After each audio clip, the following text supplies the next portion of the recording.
কি হবে কিয়ামতের দিন হিন্দুদের সাথে? শুনলে আপনার শরীরের পশম দাঁড়িয়ে যাবে। তো কিয়ামতের দিন হিন্দুদের কি হবে এবং কিভাবে তাদের হিসাব নিকাশের দিন শুরু হবে, সম্পূর্ণ বিষয়গুলো জানার জন্য ভিডিওটি শেষ পর্যন্ত মনোযোগ দিয়ে দেখুন, যেন এটি গুরুত্বপূর্ণ অংশ বাদ না যায়। প্রিয় বন্ধুরা, যখন কিয়ামতের সব ছোট ও বড় নিদর্শনগুলো পূর্ণ হয়ে যাবে, তখন কিয়ামত শুরু হবে। কিয়ামতের শুরুটা হবে সিংগায় ফুঁক দেওয়ার মাধ্যমে।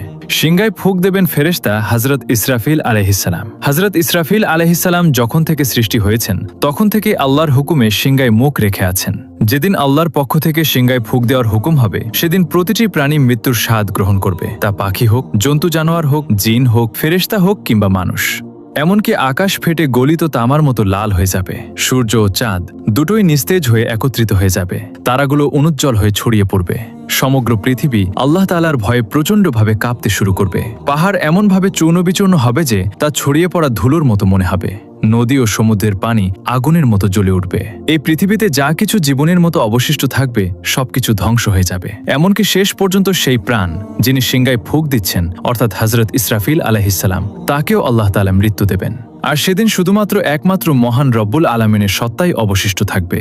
এরপর যখন আল্লাহ তাআলার ইচ্ছা হবে, তখন তিনি আবার হযরত ইসরাফিল আলাইহিসসালামকে জাগিয়ে তুলবেন। তাকে আবার সিংগায় ফুঁক দেওয়ার হুকুম দেওয়া হবে। তিনি যখন সিংগায় ফুঁক দেবেন, তখন হযরত আদম আলাইহিসসালাম থেকে শুরু করে কিয়ামত পর্যন্ত যত প্রাণী এসেছিল, তাদের সবাইকে পুনরায় জাগিয়ে তোলা হবে।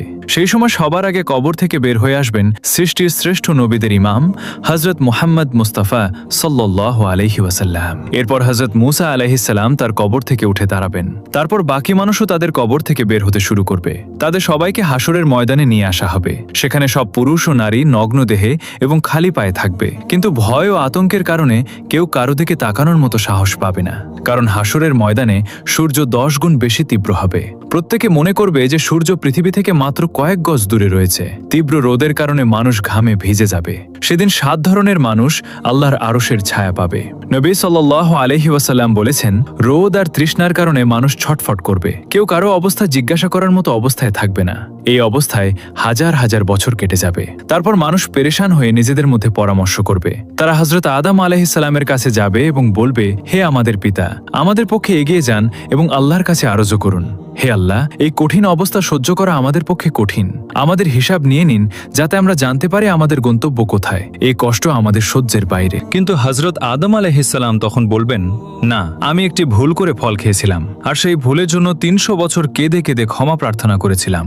হাদিসে এসেছে, সমস্ত মানুষের কান্নার আংশিক অংশের তুলনায় হযরত আদম আলাইহিসসালামের 300 বছরের কান্নার পরিমাণ ছিল 9 ভাগ।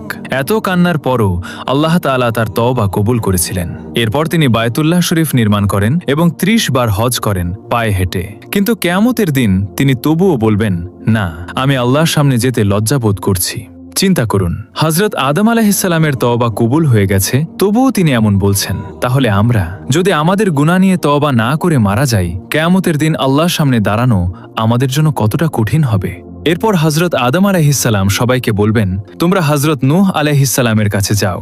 তখন সমস্ত মানবজাতি হযরত নূহ আলাইহিসসালামকে খুঁজতে শুরু করবে।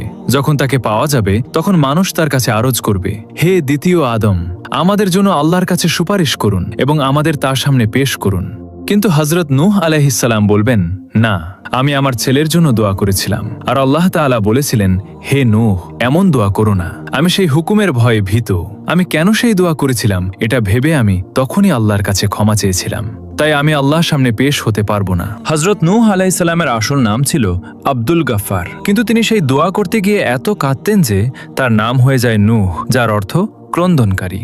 এত কান্নার পরও কিয়ামতের দিন আল্লাহর সামনে যেতে তিনি ভয় পাবেন। তাহলে আমাদের কথা একবার চিন্তা করুন। আমরা যারা গুনাহের জন্য কাঁদি না, বরং গুনাহ করে খুশি হয়ে অন্যদের কাছে তা প্রকাশ করি, কিয়ামতের দিন আমরা কিভাবে আল্লাহর সামনে দাঁড়াবো, একবার ভেবে দেখুন। এরপর হযরত নূহ আলাইহিসসালাম বলবেন, তোমরা হযরত ইব্রাহিম আলাইহিসসালামের কাছে যাও। তখন সমস্ত মানবজাতি হযরত ইব্রাহিম আলাইহিসসালামকে খুঁজে তার কাছে অরজ করবে, হে আল্লাহর খলিল, আমাদের আল্লাহর সামনে পেশ করুন। কিন্তু তিনি বলবেন, না, আজ আমি আল্লাহর কাছে যেতে ভয় পাচ্ছি, কারণ আমার জীবনে 3টি ঘটনা ঘটেছিল যা মাসলেহাতের জন্য হলেও সত্যের বিপরীত ছিল। প্রথম ঘটনা হলো, তার কম তাকে কোথাও নিয়ে যেতে চেয়েছিল, কিন্তু তিনি বলেছিলেন, আমি অসুস্থ। আসলে তাদের সাথে যাওয়া তার কাছে আধ্যাত্মিক অসুস্থতার মতো ছিল, তাই তিনি তাদের কাছে অজুহাত দেখিয়েছিলেন। কোরআনে আল্লাহ বলেছেন, তিনি বলেছিলেন আমি অসুস্থ। এখানে তিনি অসুস্থতার অজুহাত দেখিয়েছিলেন, যা সত্যের বিপরীত ছিল। তাই তিনি বলবেন আমি আল্লাহর সামনে যেতে লজ্জাবোধ করছি। দ্বিতীয় ঘটনা ছিল তিনি তার স্ত্রী হযরত সারা রাদিয়াল্লাহু আনহাকে নিয়ে মিশরের দিকে যাচ্ছিলেন। সেখানে এক জালেম বাদশাহ ছিল। সে তার সৈন্যদের বলেছিল, যেখানে কোনো সুন্দরী নারী দেখবে তাকে ধরে আমার কাছে নিয়ে এসো। আল্লাহ তাআলা হযরত সারাকে অপূর্ব সৌন্দর্য দিয়েছিলেন, তাই সৈন্যরা তাকে ধরে নিয়ে যায়। সেই বাদশার নিয়ম ছিল যদি কোনো নারীর স্বামী থাকে তাকে হত্যা করা হতো, কিন্তু যদি ভাই বা বাবা থাকতো তাকে হত্যা করা হতো না, তবে অন্যায় করা হতো। হযরত ইব্রাহিম আলাইহিস সালামের কাছে যখন জিজ্ঞাসা করা হলো তুমি এই নারীর কে হও, তখন তিনি নিজের জীবন বাঁচাতে বললেন এ আমার বোন। আল্লাহ তাআলা বলেছেন ঈমানদাররা ভাই ভাই, তাই ঈমানের দিক থেকে হযরত সারাকে তিনি বোন বলেছিলেন। এটি শরীয়তের দৃষ্টিকোণ থেকে জায়েজ ছিল, কারণ জীবন বাঁচানোর জন্য হারামও হালাল হয়ে যায়। তবুও তিনি এই কথার জন্য লজ্জাবোধ করেছিলেন। তৃতীয় ঘটনা ছিল তিনি একবার মূর্তি ভেঙেছিলেন। যখন কাফিরা তাকে জিজ্ঞাসা করল আমাদের মাবুদকে কে ভেঙেছে, তিনি বললেন তোমরা তাকে জিজ্ঞাসা করো যাকে তোমরা বড় মনে করো। তিনি মূর্তি ভেঙে কুড়ালটি বড় মূর্তির কাঁধে রেখে দিয়েছিলেন, তাই তিনি বললেন বড় মূর্তির কাছে জিজ্ঞাসা করো। এটি তেমন বড় কথা না হলেও কাফিরদের বোঝানোর জন্য করা হয়েছিল, কিন্তু এটি সত্যের বিপরীত ছিল। তাই তিনি বলবেন আল্লাহর খলিল হওয়া সত্ত্বেও আমি আল্লাহর সামনে যেতে লজ্জাবোধ করছি। আমরা যারা দিনরাত মিথ্যা কথা বলি, মিথ্যা কসম খাই, অন্যের সামনে নিজের দোষ ঢাকতে মিথ্যা বলি, কিয়ামতের দিন আমাদের কতটা লজ্জাবোধ হবে একবার ভাবুন তো। এরপর হযরত ইব্রাহিম আলাইহিস সালাম বলবেন তোমরা হযরত মুসা কালিমুল্লাহ আলাইহিস সালামের কাছে যাও। তখন সমস্ত মানবজাতি হযরত মুসা আলাইহিস সালামের কাছে গিয়ে বলবে আমাদের জন্য আল্লাহর কাছে সুপারিশ করুন। কিন্তু তিনি বলবেন না, আমি সুপারিশ করতে পারবো না, কারণ একবার আমি আমার বিরোধী এক ব্যক্তির সাথে ঝগড়া করেছিলাম। নসিহতের জন্য তাকে একটি ঘুষি মেরেছিলাম যাতে সে বুঝতে পারে, কিন্তু সেই ঘুষিতেই সে মারা গিয়েছিল।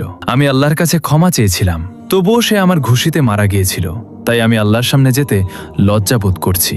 তারপর হযরত মুসা আলাইহিস সালাম বলবেন তোমরা হযরত ঈসা আলাইহিস সালামের কাছে যাও। তখন সমস্ত মানবজাতি হযরত ঈসা আলাইহিস সালামের কাছে গিয়ে বলবে আমাদের জন্য আল্লাহর কাছে সুপারিশ করুন। কিন্তু তিনি বলবেন না, আমি আল্লাহর সামনে যেতে ভয় পাচ্ছি, কারণ আমার উম্মত আমাকে এবং আমার মাকে আল্লাহর সাথে শরিক করে ফেলেছিল। আজ যদি আল্লাহ আমাকে জিজ্ঞাসা করেন তুমি কি বলেছিলে আমার সাথে তোমাকে আর তোমার মাকে শরিক করতে, তাই আমি আল্লাহর সামনে যেতে ভয় পাচ্ছি। তারপর হযরত ঈসা আলাইহিস সালাম বলবেন তোমরা আল্লাহর প্রিয় নবী হযরত মুহাম্মদ সাল্লাল্লাহু আলাইহি ওয়াসাল্লামের কাছে যাও। তখন সবাই নবী সাল্লাল্লাহু আলাইহি ওয়াসাল্লামের কাছে যাবে। সেই সময় আল্লাহ তাআলা নবীদের জন্য মিম্বার তৈরি করবেন। সব নবী তাদের নিজ নিজ মিম্বারে বসবেন। নবী সাল্লাল্লাহু তাআলা আলাইহি সাল্লামের জন্য একটি মিম্বার তৈরি করা হবে, কিন্তু তিনি সেই মিম্বারে বসবেন না, কারণ তার মনে হবে যদি আমি এই মিম্বারে বসি তাহলে এটি জান্নাতে চলে যেতে পারে আর আমার গুনাহগার উম্মত পেছনে থেকে যাবে। তখন আল্লাহ তাআলা জিজ্ঞাসা করবেন হে আমার প্রিয় বন্ধু, আপনি মিম্বারে বসছেন না কেন? তখন তিনি বলবেন হে আল্লাহ, আমার উম্মতের গুনাহের বিষয়ে এখনো ফায়সালা হয়নি, আমি কিভাবে মিম্বারে বসি? এরপর আল্লাহ তাআলা তার উপর একটি বিশেষ তাজাল্লি প্রকাশ করবেন। নবী সাল্লাল্লাহু তাআলা আলাইহিস সালাম বলেছেন সেই তাজাল্লির কারণে আল্লাহ তাআলা আমাকে মাকামে মাহমুদ দান করবেন। আমি সেখানে গিয়ে একটি সিজদা করব, আর সেই সিজদায় আল্লাহর এমন প্রশংসা করব যা আগে কেউ করেনি এবং পরেও কেউ করবে না। কান্নারত অবস্থায় আমি সেই সিজদা করব। আল্লাহ তাআলা আমার সিজদা কবুল করবেন এবং জিজ্ঞাসা করবেন হে আমার প্রিয় বন্ধু, আপনি কি চান? আমি বলবো হে আল্লাহ, আপনার বান্দাদের হিসাব নিয়ে নিন। আল্লাহ তাআলা বলবেন ঠিক আছে। হাদিসে এসেছে যখন অনুমতি দেওয়া হবে তখন নবী সাল্লাল্লাহু তাআলা আলাইহি ওয়াসাল্লাম হযরতে আবু বকর রাদিয়াল্লাহু আনহুর হাত ধরে আল্লাহর সামনে পেশ করতে চাইবেন যাতে হিসাব শুরু হয়। এটি শুনে হযরতে আবু বকর রাদিয়াল্লাহু আনহুর চোখে পানি এসে যাবে। তিনি বলবেন হে আল্লাহর নবী সাল্লাল্লাহু আলাইহি ওয়াসাল্লাম, আমি জীবনের শেষ সময়ে মুসলিম হয়েছিলাম। আমার জীবনের বেশিরভাগ সময় ইসলামের আগে কেটেছে, তাই আমি চাই না আমাকে আগে পেশ করা হোক। কিন্তু আল্লাহর প্রিয় নবী সাল্লাল্লাহু আলাইহি ওয়াসাল্লাম বলবেন হে আবু বকর, তোমাকে এগিয়ে যেতে হবে। তখন হযরত আবু বকর রাদিয়াল্লাহু আনহু এগিয়ে যাবেন এবং নবী সাল্লাল্লাহু আলাইহি ওয়াসাল্লাম যা করেছিলেন তিনি তাই করবেন। তিনি আল্লাহর সামনে সিজদায় পড়ে যাবেন এবং কাঁদতে শুরু করবেন। কিতাবে লেখা আছে সিদ্দিক আকবর রাদিয়াল্লাহু আনহু এত কাঁদবেন যে আল্লাহ তাআলা বলবেন হে আমার প্রিয় নবীর ঘনিষ্ঠ বন্ধু, কেন কাঁদছো? সিজদা থেকে মাথা তুলে বলো তুমি কি চাও? আল্লাহ তাআলা তার সিজদা কবুল করবেন এবং তার উপর একটি বিশেষ তাজাল্লি প্রকাশ করবেন। হাদিসে এসেছে কিয়ামতের দিন আল্লাহ তাআলা সবার উপর সাধারণ তাজাল্লি প্রকাশ করবেন, কিন্তু হযরত আবু বকর রাদিয়াল্লাহু আনহু এর উপর বিশেষ তাজাল্লি প্রকাশ করবেন। আল্লাহ তাআলা তার প্রিয় নবীর এই বন্ধুর প্রতি এত খুশি হবেন যে তার উপর বিশেষ তাজাল্লি প্রকাশ করবেন। তারপর হযরত ওমর রাদিয়াল্লাহু আনহুকে পেশ করা হবে। হাদিসে এসেছে যখন হযরত ওমর এগিয়ে যাবেন তখন আল্লাহ তাআলা বলবেন হে ওমর, তোমার উপর শান্তি বর্ষিত হোক। আরেকটি হাদিসে আছে, কেয়ামতের দিন আল্লাহ তাআলা সবার আগে হযরত ওমর রাদিয়াল্লাহু আনহুকে সালাম দিবেন। তিনি এমন পবিত্র জীবন যাপন করেছিলেন যা তার আমল দেখে আল্লাহ তাআলা খুশি হবেন। এরপর আল্লাহর প্রিয় হযরত ওসমান রাদিয়াল্লাহু আনহুকে পেশ করা হবে। কিতাবে লেখা আছে, যখন হযরত ওসমান আল্লাহর সামনে পেশ হবেন তখন আল্লাহ তাআলা তার হিসাব খুব দ্রুত নিয়ে নেবেন। এরপর হযরত আলী রাদিয়াল্লাহু আনহুকে আল্লাহর সামনে পেশ করা হবে। হাদিসে এসেছে, কিয়ামতের দিন সবচেয়ে সহজ ও দ্রুত হিসাব হবে হযরত আলী রাদিয়াল্লাহু আনহুয়ের। যখন নবী সাল্লাল্লাহু আলাইহি ওয়াসাল্লামের 4 জন প্রিয় সাহাবী পেশ হয়ে যাবেন, তখন আল্লাহ তাআলার জালাল জামালে রূপান্তরিত হবে। তিনি বলবেন, আজ আমার নেক বান্দাদের আলাদা করো। তখন কাফের ও মুশরিকদের একদিকে এবং নেক বান্দাদের আরেক দিকে আলাদা করা হবে। এরপর সবার আমলের হিসাব নেওয়া হবে। তারপর আল্লাহ তাআলা বলবেন, জাহান্নামের উপর দিয়ে পুলসিরাত পার হয়ে নেক লোকেরা জান্নাতে যাও।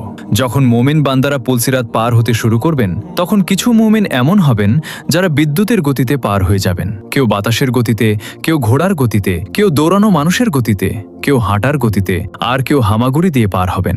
যারা পুলসিরাত পার হয়ে যাবেন, আল্লাহ তাআলা তাদের জান্নাত দান করবেন। যখন তারা পুলসিরাত পার হয়ে যাবেন, তখন নবী করিম সাল্লাল্লাহু আলাইহি ওয়াসাল্লাম মনে করবেন, আমার উম্মতের সবাই আমার সাথে এসে গেছে এবং জাহান্নাম থেকে মুক্ত হয়েছে। তিনি তাদের নিয়ে জান্নাতে প্রবেশ করবেন। কিন্তু যে মুসলিমরা পুলসিরাত পার হতে গিয়ে জাহান্নামে পড়ে যাবেন, তাদের শাস্তি হবে। প্রিয় দর্শক, কিয়ামতের দিনের এই ভয়াবহ দৃশ্য আমাদের জন্য সতর্ক বার্তা। আজ আমরা যে গুনাহকে গুনাহ বলে মনে করি না, সেই গুনাহ নিয়ে যদি মৃত্যুবরণ করি, তবে কিয়ামতের দিন আল্লাহর সামনে দাঁড়ানো আমাদের জন্য কত কঠিন হবে। তাই আসুন আজই তওবা করি, নেক আমলে ফিরে আসি এবং আমাদের আমলনামা সুন্দর করার চেষ্টা করি। প্রিয় বন্ধুরা, ভিডিওটি যদি আপনাদের কাছে ভালো লাগে ও উপকারী মনে হয়, তাহলে ভিডিওতে লাইক দিন আর শেয়ার করে বিষয়টি সবাইকে জানার সুযোগ করে দিন। আর অবশ্যই চ্যানেলটি সাবস্ক্রাইব করুন। এই ভিডিও সম্পর্কে আপনার যে কোনো মতামত জানাতে অবশ্যই কমেন্ট করুন। আল্লাহ হাফেজ।